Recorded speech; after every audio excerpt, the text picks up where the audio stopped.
জানিস দিদি, সামনেই তো দুর্গা পুজো। আমাদের স্কুল থেকে সংস্কৃতের দিদিমণি দশমহাবিদ্যা নিয়ে গল্প করছিল। এত কঠিন ভাষা, আমি তো কিছুই বুঝতে পারছিলাম না। তুই আমাকে ভালোভাবে বল না দিদি, বল না বল না। আরে বাপু দাঁড়া, সবুর কর, বলছি শোন তবে। দশম মহাবিদ্যার প্রথম হলো কালী। মহাভাগবতের মতে মহাকালী হচ্ছেন প্রধান এবং তার উগ্র ও সৌম্য দুই রূপই আছেন। তিনি বিনাশ এবং কল্যাণের প্রতীক।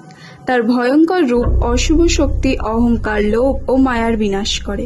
মহাকালী একাধারে করুণাময়ী জননী, তিনি ভক্তদের কষ্ট দূর। ভগবতী কালীকে নীলবর্ণ হওয়ায় তারাও বলা হয়। মহাবিদ্যায় এর স্থান তৃতীয়। দেবী তারা হলেন ভয়ঙ্করী ও চণ্ডাল। তিনি করুণা, জ্ঞান, শক্তি ও আধ্যাত্মিক উন্নতির প্রতীক।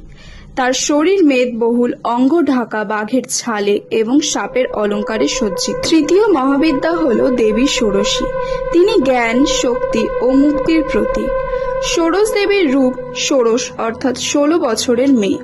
তিনি সৌন্দর্য, কৃপা ও কামনার দেবী হিসেবেও পরিচিত।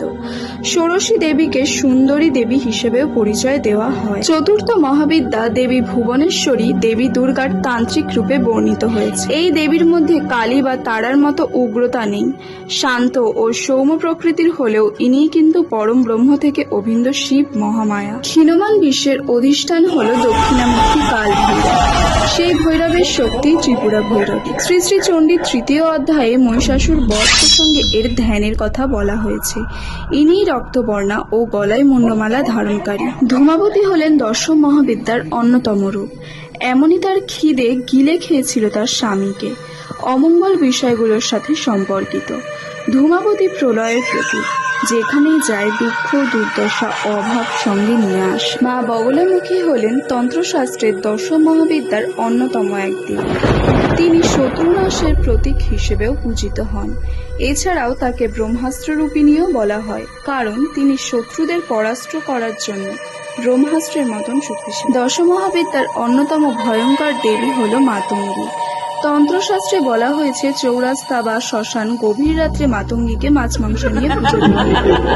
উচ্ছিষ্ট ও এঁটো খাওয়ার এনার বড় প্রিয়। তন্ত্র সাধনা ছাড়া এনার সাধনা নাকি করা যায় না। তবে তার পুজো যদি ঠিক নিয়ম অনুসারে না হয় তাহলে ভয়ঙ্কর প্রতিশোধ নেমে আসে। দশম মহাবিদ্যার অন্তিম দেবী হলেন কমলা। লক্ষ্মীর তান্ত্রিক রূপে কমলাকে চিহ্নিত করা হয়ে থাকে। আদি পুরাণে বিভিন্ন তন্ত্র গ্রন্থানুসারে দেবী কমলাকে মহালক্ষ্মীও বলা হয়। মূলত কমলা হচ্ছে ইচ্ছে পূরণের দেবী। জাগতিক সুখ, শান্তি, সমৃদ্ধি তিনি তার ভক্তদের দিয়ে